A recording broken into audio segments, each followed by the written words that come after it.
Erase his memory. Erase his memory.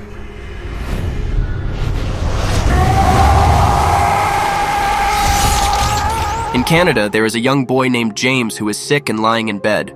Another boy named Victor stays with him to keep him company. James's dad comes into the room to check on him, but he soon has to go outside because the man who takes care of the grounds is causing trouble. This groundskeeper ends up killing James's dad, which makes James cry over his dad's body. James gets so angry that he reveals his claws that come out of his hands. He is a mutant.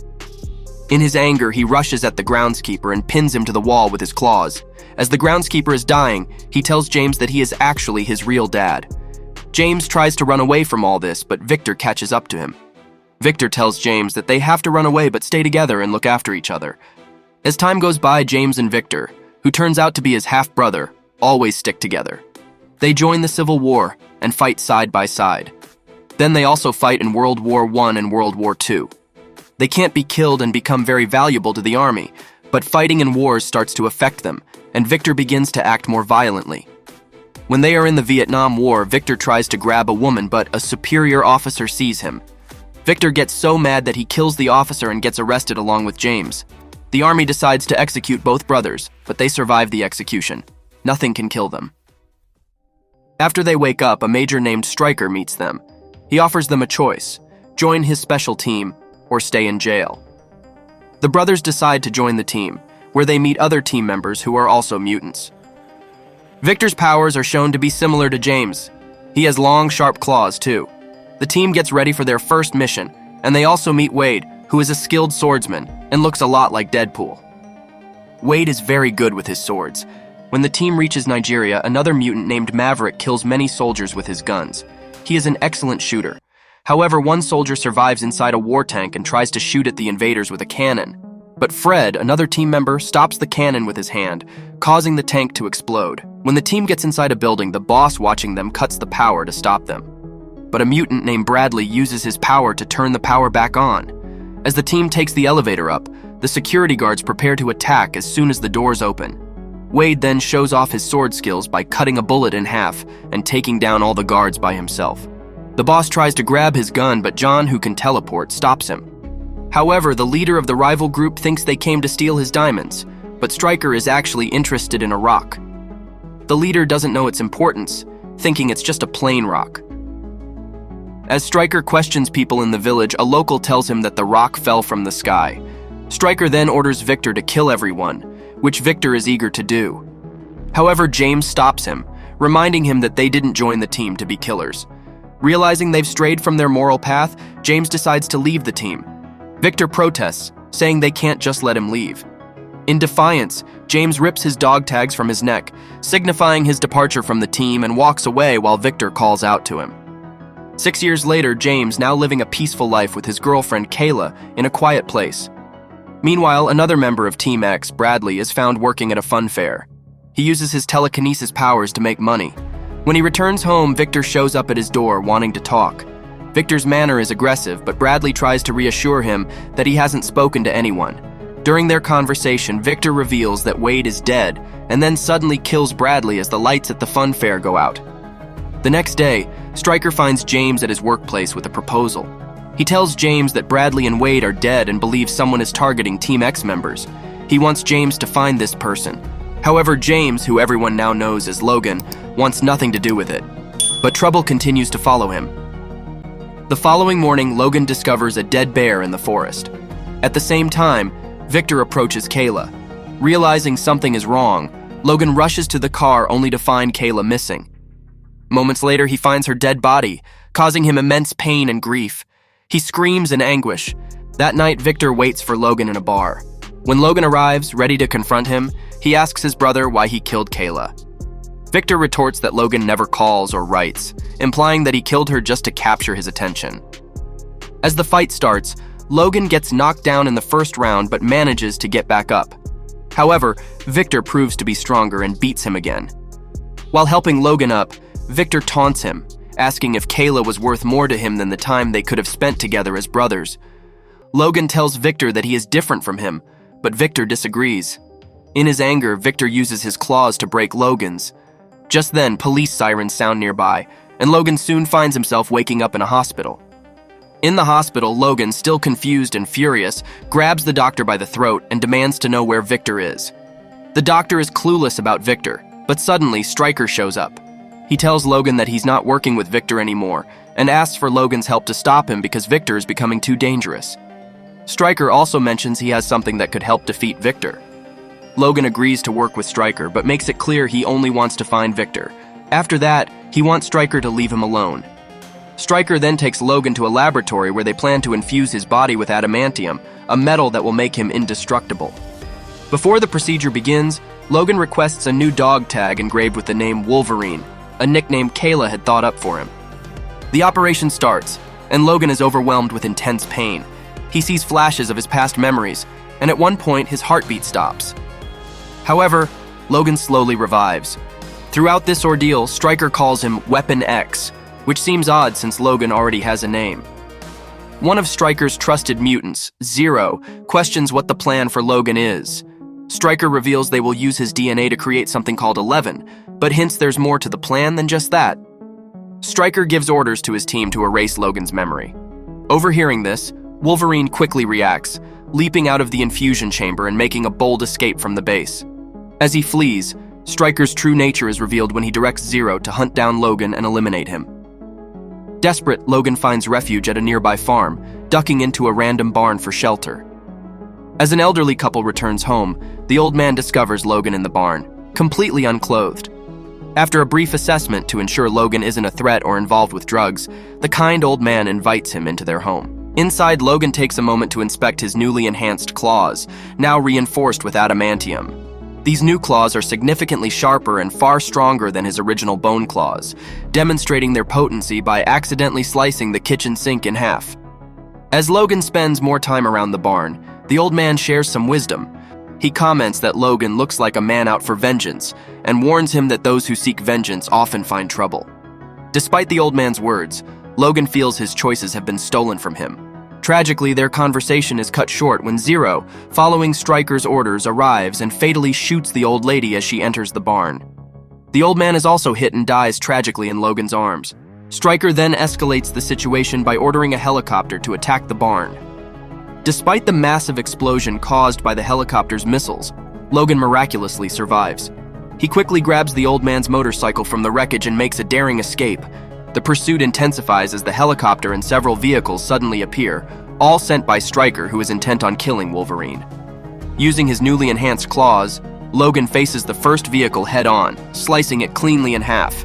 He then targets the helicopter, jumping onto it and cutting through its rotor blades with ease, causing it to crash. After the helicopter goes down, Stryker, through a headset, checks with Zero to confirm Logan's death.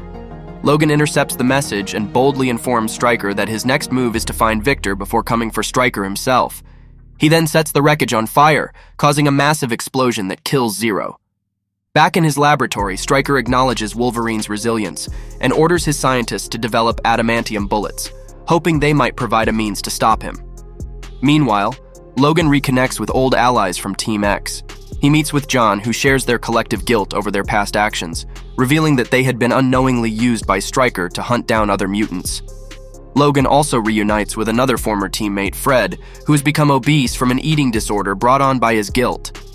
Logan tries to discuss the island, a mysterious place mentioned by Stryker, but Fred initially misunderstands Logan's intentions, thinking Logan insulted him. This misunderstanding leads to a heated challenge. They strike a deal.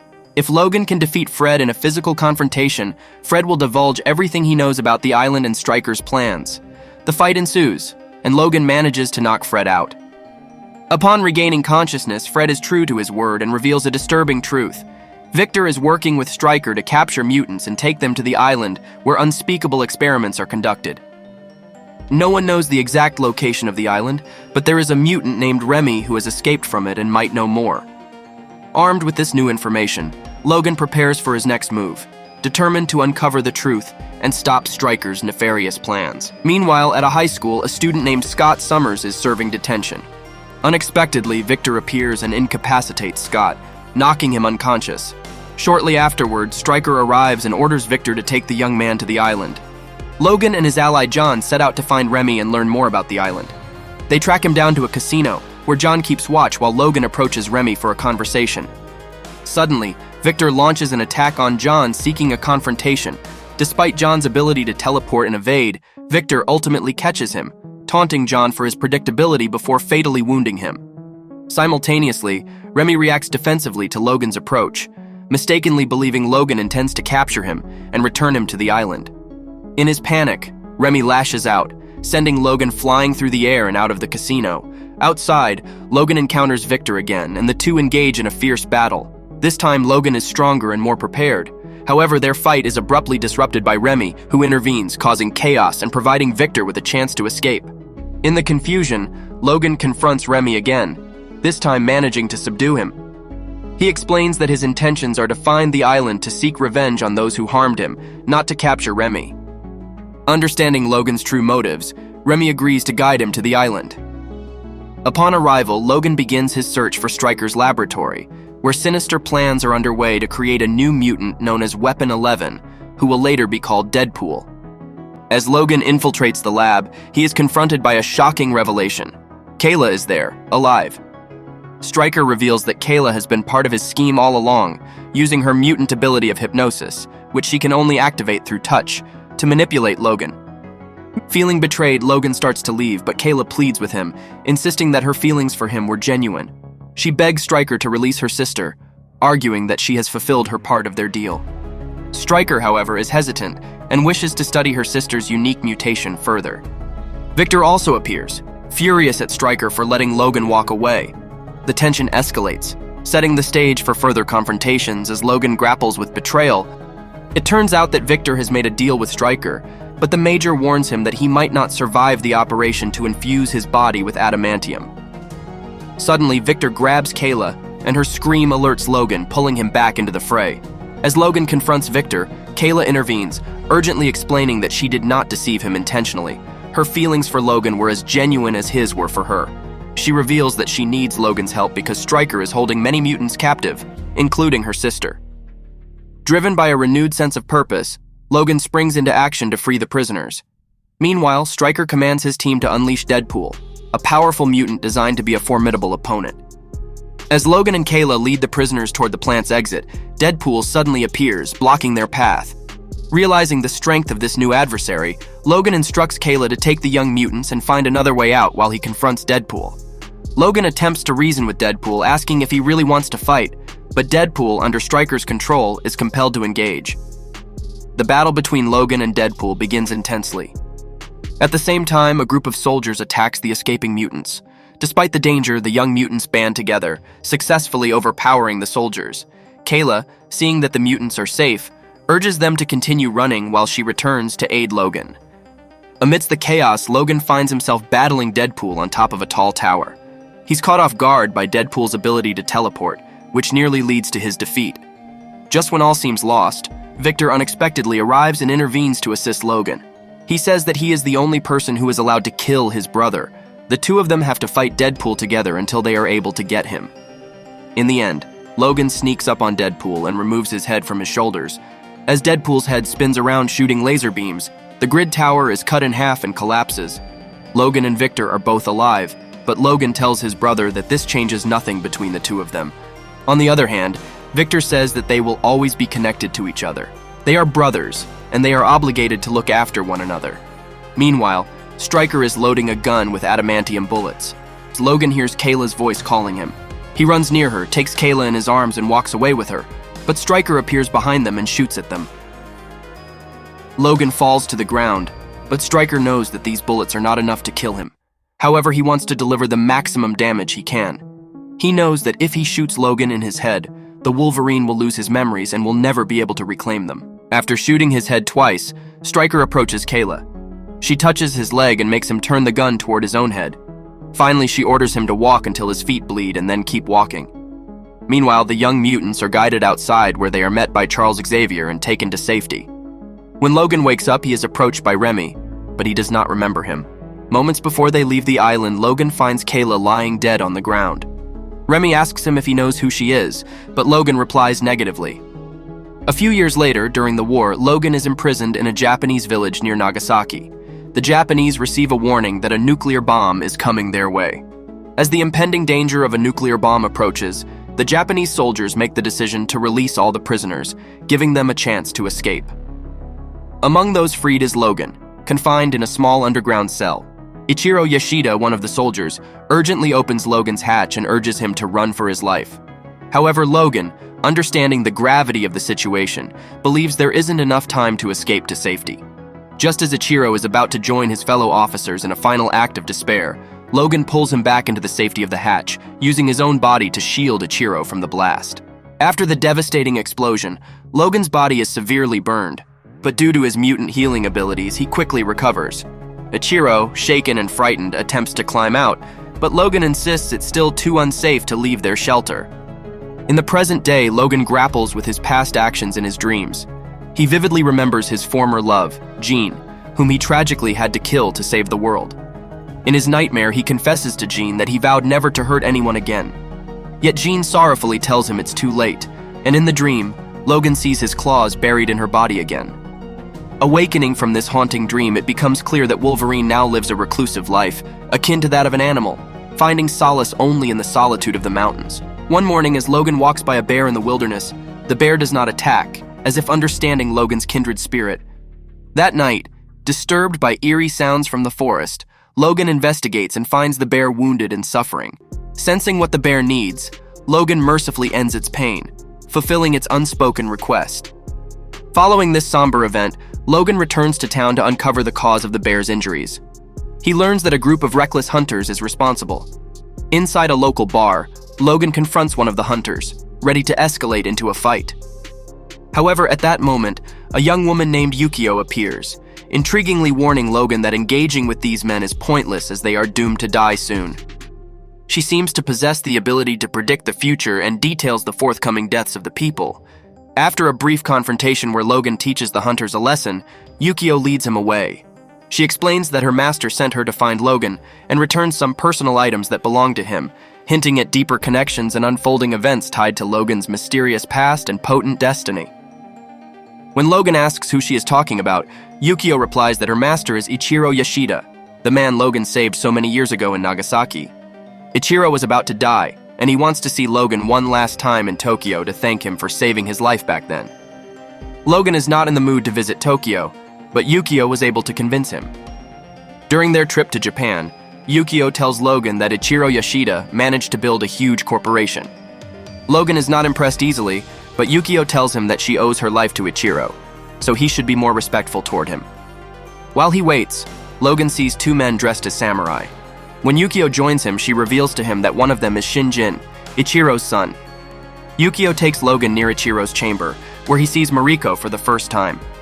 Mariko was Ichiro's granddaughter, and Logan seems to be really fond of her. Before he can see Ichiro, Yukio takes him to clean himself up.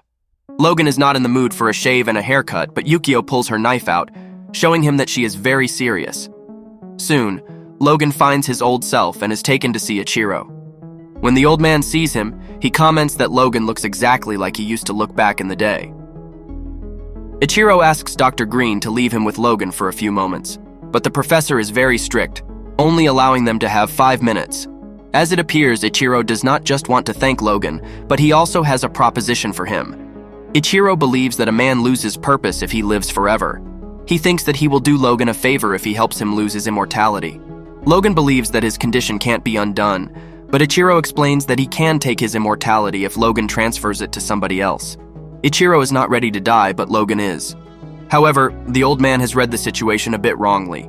Logan tells him that he can't give him what he wants and walks away. Right next, Logan watches Mariko fighting with Shinjin. Their confrontation ends with Shinjin slapping her. Mariko tries to commit the unthinkable, but Logan sees her and stops her at the last minute. In the meantime, Shinjin walks into the chamber to have a talk with his father. The tension between the two of them is high, and Ichiro starts telling him that he tested him over the last few years in order to understand if he's the right person to be in charge of the company. Although Ichiro gave him more power, he realized that was the wrong thing to do, and Shinjin is not the right person to continue the company's legacy. Logan experiences another unsettling dream that blurs the line between reality and illusion. In this dream, Shinjin approaches him with a kiss, but shockingly, she morphs into Dr. Green, the dream's eerie details still lingering in his mind. Adding to the surreal start of his day, Yukio brings the somber news that Ichiro Yoshida, The man Logan had saved many years ago passed away the night before. At the funeral, the atmosphere is heavy. Shinjin, Ichiro's son, directs his frustrations towards Logan, snidely remarking that Logan can now crawl back to his nest, having paid his respects. This interaction adds a layer of discomfort to an already tense occasion. As the funeral proceedings continue, Logan's attention is caught by an unusual tattoo on the wrist of one of the priests. His curiosity turns to shock when suddenly, another priest pulls out a gun. The situation spirals quickly, leaving Logan stunned, not only by the violence but also by the slow pace of his healing from the gunshot wound, an anomaly that he can't seem to wrap his mind around. The Yakuza seize the opportunity to strike. They kidnap Mariko, Ichiro's granddaughter, in a swift, coordinated attack. During this tumult, Logan is shot multiple times. Each bullet slows him down, and amidst his struggle, he witnesses Dr. Green interacting with one of the Yakuza members. In a startling revelation, Dr. Green uses her mutant abilities to seduce and then fatally poison the gangster with her long tongue, confirming her mutant identity. Despite his wounds, Logan pushes through the pain and chases down the gangsters who are trying to abduct Mariko. He manages to take down several of them, but as he exits the building, he's ambushed by more Yakuza armed with bats. Just when all seems lost, an archer intervenes, giving Logan just enough time to gather his strength and continue his pursuit to rescue Mariko. Once he has regained his composure, Logan is able to rescue Mariko and they briefly manage to evade their pursuers. However, Logan's injuries are severe and blood loss is evident. They make it to a train station where Mariko, believing she can manage on her own, tells Logan she intends to travel to the end of the line where she has a house. Despite his condition, Logan insists on staying with her, sensing that the danger has not passed. His instincts prove correct when Logan, while briefly stepping away to the train's bathroom, stumbles upon more Yakuza members. The encounter quickly escalates into a fierce fight. Despite the pain from his injuries, Logan uses his strength and agility to his advantage, slicing open the side of the train and sending several Yakuza members hurtling out. The fight climaxes on the train's roof where Logan battles a tenacious gangster. The fight is intense and precarious, but Logan cleverly maneuvers his opponent into the path of an overhead sign, effectively removing the threat. After dealing with the last of the Mafia members, Logan, recognizing the need for safety and a moment to recover, takes Mariko to a love hotel, but he is interrupted by yet another attack. The Wolverine is beaten down pretty well this time, but Mariko saves him and gets him back inside. When Logan wakes up, he starts wondering what is going on with him. He has never felt this way in his life. He asks Mariko about Dr. Green, and she informs him that her grandfather met her in America and brought her to work for him. The next day, Mariko takes Logan to the house she was talking about and reveals to him that Ichiro left the company's ownership to her. Logan assumes that her own father might be holding a grudge against her, and maybe he is involved with these Yakuza attacks. From what he has gathered, Mariko does not have the best of relationships with her father. One day later, Logan decides to mingle with the people of the village and helps them with some work. When he sits to get some rest, he realizes that this place looks familiar. As he walks closer to a specific spot, he finds the hatch where he used to be imprisoned during the war. It was when he saved Ichiro that the man gave him his sword as a gift. Logan gave the sword back to Ichiro and asked him to keep it safe for him, as he would come to get it one day. Then the two of them climbed back up to witness the destruction caused by the nuclear bomb. That day, Logan and Mariko connect with each other and sleep together. Logan still dreams of Jean and his claws come out. However, Mariko remains calm and tells him a story of her grandfather. Then she asks him about Jean because she has heard him talk about her in his sleep. Logan shares the story with her, and Mariko seems to be very understanding. The next day, Logan's brief moment of peace is shattered when the Mafia attempts to kidnap Mariko once again. As they snatch her away, Logan springs into action, chasing after them, but only manages to catch one of the gangsters while Mariko is whisked away in a car. During this intense moment, Yukio arrives to assist Logan. He quickly enlists her help to locate Mori, a politician who is also engaged to Mariko. This engagement, set up by Ichiro in accordance with Japanese tradition, puts Mori in a key position related to Mariko's life. Logan and Yukio head to Mori's apartment, where they find him in the midst of a party with two women. Logan confronts Mori directly, demanding to know why he has involved the Yakuza in attempts on Mariko's life. Mori, revealed to be Japan's Minister of Defense, confesses that Shinjin promised him substantial wealth if he succeeded in eliminating Mariko. Meanwhile, Mariko faces imminent danger as she is delivered to Shinjin, who is prepared to kill her. In a twist, Dr. Green intervenes by sending a team of ninjas to disrupt the situation. After an archer saves Marco, Green informs Shinjin that she needs his daughter alive and then incapacitates him by stabbing a toxin-infused pen into his face. Once Green and her ninjas depart, Logan and Yukio arrive at the scene.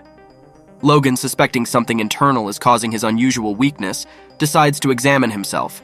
He makes a shocking discovery, an electronic device attached to his heart, confirming that his disturbing dream involving Dr. Green was indeed a reality. With urgency, Logan begins to perform a self-operation to remove the device.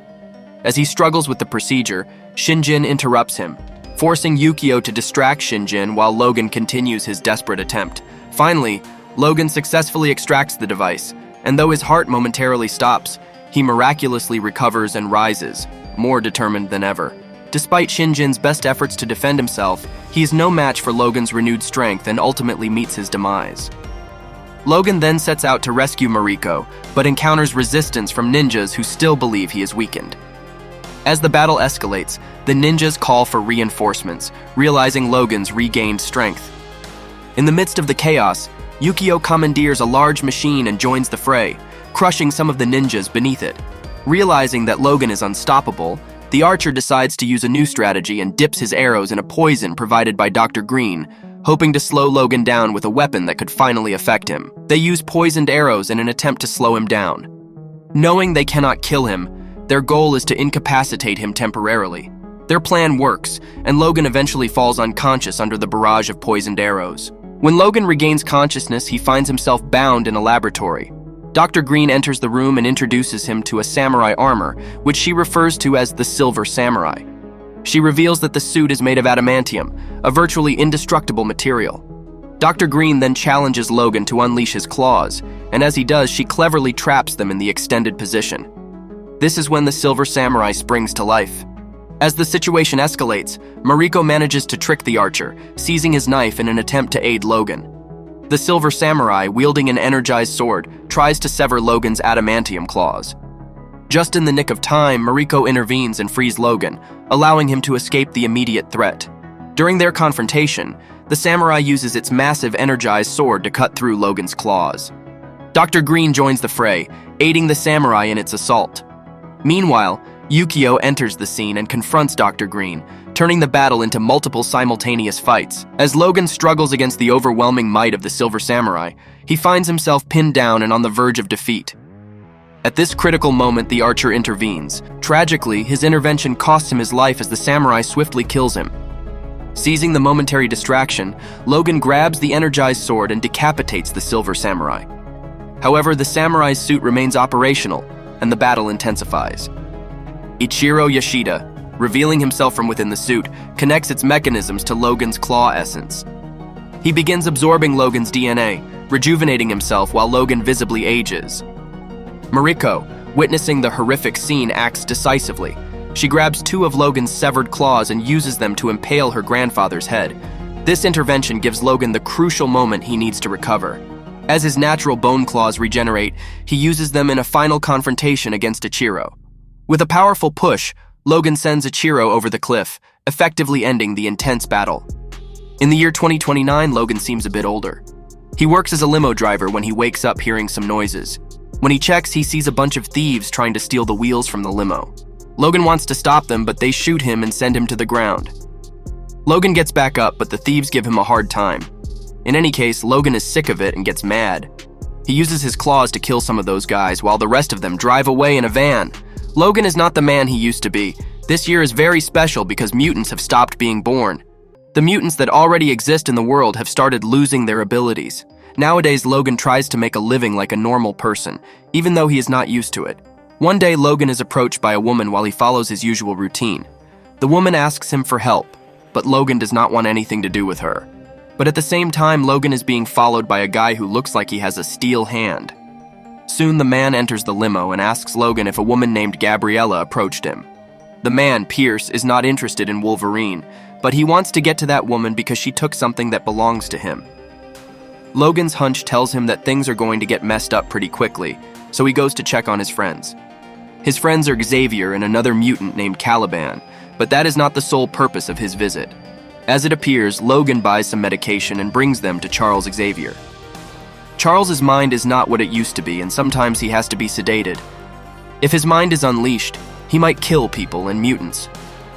As Logan tries to give him a shot, Charles has a seizure that causes him to hurt all those around him. Logan is able to withstand the pain and manages to give him the shot before it is too late. Sometimes Charles remembers his friends, but other times he can't recognize who they are. Xavier talks to Logan about some evil forces that are trying to hurt the mutants, but Logan is happy they do not get involved in crazy missions anymore. On the other hand, Charles is worried because there are still a few young mutants left. It would be helpful if they had someone experienced to guide them through the world. After their conversation, Logan tries to retract his claws, but one of them gets stuck. He has to use his other hand to pull it out, which cuts his hand. For the first time ever, Logan has to bandage his hand to help it heal. The next day, Caliban wants to talk to Logan because he's unsure about their future plans. During their conversation, Caliban discovers an adamantium bullet in Logan's pocket, hinting that Logan might be considering ending his own life. After finishing his workday, Logan goes to find Gabriella, but he discovers not only her but also Laura, a young girl living with Gabriella. Logan is hesitant to help because he knows it will bring trouble. However, Gabriella offers him $60,000 to drive them to a specific location. Tempted by the money, which he could use to buy a boat and escape with his friends, Logan considers the offer. He dreams of living in the ocean where Charles, distant from people and mutants, wouldn't be able to harm anyone if he had another seizure. When Logan returns the next day to take Gabriella and Laura, he finds Gabriella dead in her room. He quickly takes her phone before the police arrive and heads back to the yard where he lives. As Caliban greets him, he notices something hidden in the car. They start to discuss it, but their conversation is cut short by the arrival of Pierce. Pierce, making light conversation, jokes about Charles's mind being considered a weapon of mass destruction by the military. Then he inquires about the girl, but Logan denies knowing anything about her. Just as Pierce continues speaking, a steel pipe flies at his head and knocks him out. Laura appears behind him and Charles joins them too. Despite Logan's initial reluctance to welcome the girl, Charles soothes her and invites her inside. Within the facility, Charles communicates with Laura, reading her mind and responding to her without speaking aloud. Meanwhile, Caliban attempts to dispose of Pierce, but he awakens just as reinforcements arrive, which Logan sees on the security cameras.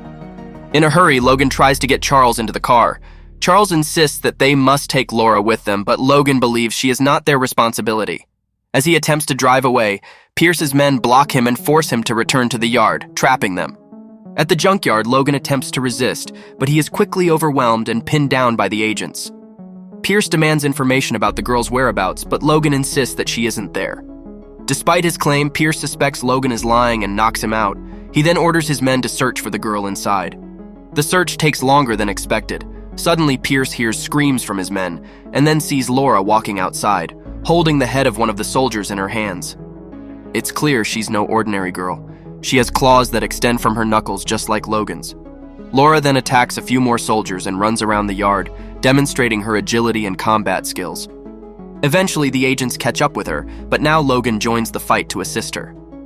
After ensuring she is safe, Logan rushes back to the car to check on Charles, then drives over to pick up Laura, allowing her to jump inside the car quickly. Laura, much like Logan, possesses the ability to heal incredibly fast. As they try to escape, Logan's car is blocked, forcing him to drive in reverse while being pursued by the enemies in their jeeps. Managing to navigate out of the junkyard, Logan spots an approaching train and seizes the opportunity. He accelerates the car and crosses the railway just in time, using the train to block his pursuers from following as they drive away. During the escape, Logan asks Laura who she is, but Charles interjects, suggesting Logan already knows the answer. He points out that Laura has the exact same powers as Logan. Later, while reviewing a video on Gabriella's phone before it runs out of battery, Logan learns crucial details. Gabriella reveals that she used to work for a company called Transigen, which operates in the USA and Canada. Officially, they have known locations, but they also have secret facilities where no one knows what happens. In these places, they are creating mutants with special abilities to be used as soldiers. Gabriella did not agree with what she saw at the facility and decided to escape. As the video ends, Logan is still puzzled about Laura's exact connection to him. Charles then tells him that Laura is essentially his daughter. She shares the same genetic code as him, indicating that she was likely created from his DNA. While Logan takes Charles to the bathroom, Gabriella stops at a store to grab some snacks and pick up some glasses. The clerk demands payment for the items, but Laura reacts aggressively, flipping him into the air and brandishing her claws. Fortunately, Logan intervenes just in time. After buying a charger, Logan switches Gabriella's phone back up and watches the rest of the video. Gabriella continues her narration by saying that one day, she and the rest of the nurses and doctors in the facility were ordered to terminate the children. Some of the nurses tried to help those children and guide them to a place called Eden, as they had heard that place was where mutants could live together. They managed to save some of the children, but the nurses were being hunted down for what they did. Gabriella states that if somebody is watching this video, it probably means that she is dead. Right next, Logan takes Laura and Charles to a hotel so they can rest for a couple of hours. He takes a look at her lab papers found in her bag and realizes that she has been created by his DNA. The next day, Logan gets rid of the old limo to buy a new car. When he gets back to the hotel, he finds out that Pierce has caught up to them and his men are looking for Laura. Then everybody starts having a headache as Charles is obviously having another seizure.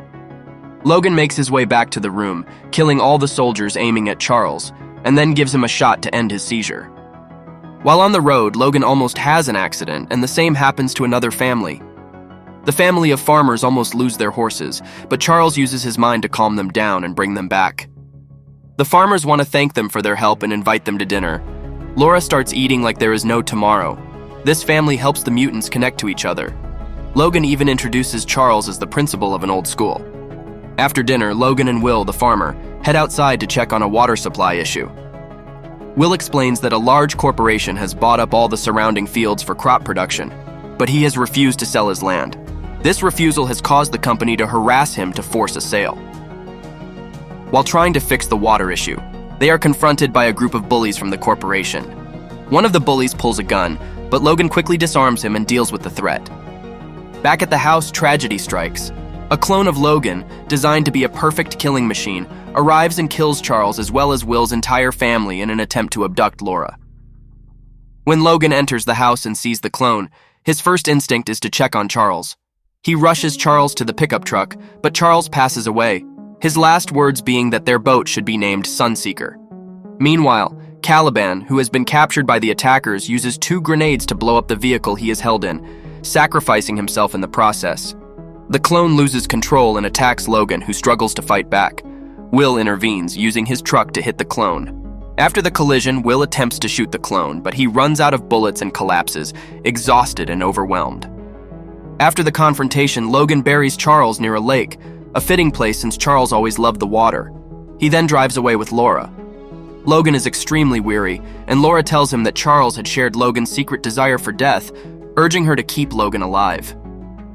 Seeing how exhausted Logan is, Laura convinces him to rest while she takes over driving.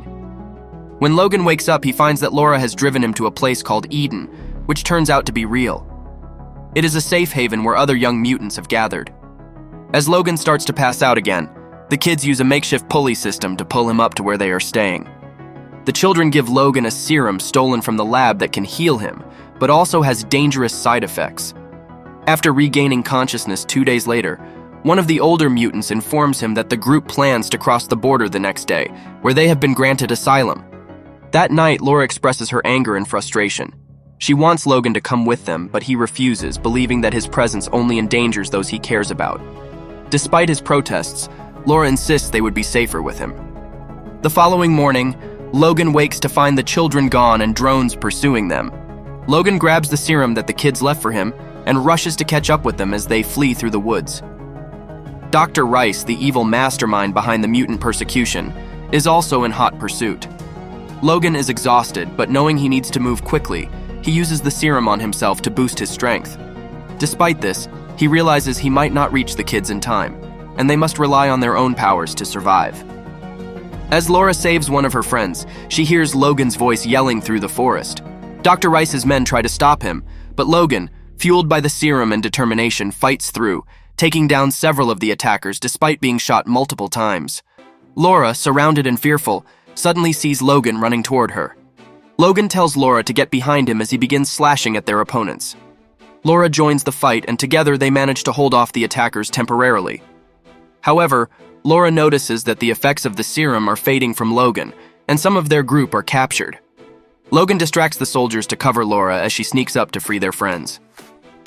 During the chaos, Dr. Rice confronts Logan and reveals that he is the son of Stryker, the man who originally infused Logan with adamantium. Rice admits to engineering the demise of mutants by distributing special crops worldwide that suppress mutant powers. Without hesitation, Logan kills Dr. Rice then and there, just as Laura manages to free some of the captured kids. The battle escalates when the clone joins the fray. Enraged by the threat to her father, Laura intervenes to help him. Simultaneously, some of the kids manage to kill Pierce. The clone continues to fight back fiercely, but another child assists by crashing a large vehicle into him. Despite this, the clone recovers and drags a severely injured Logan away. In a final, desperate act, Laura grabs Logan's gun and shoots the clone in the head with the adamantium bullet, killing him.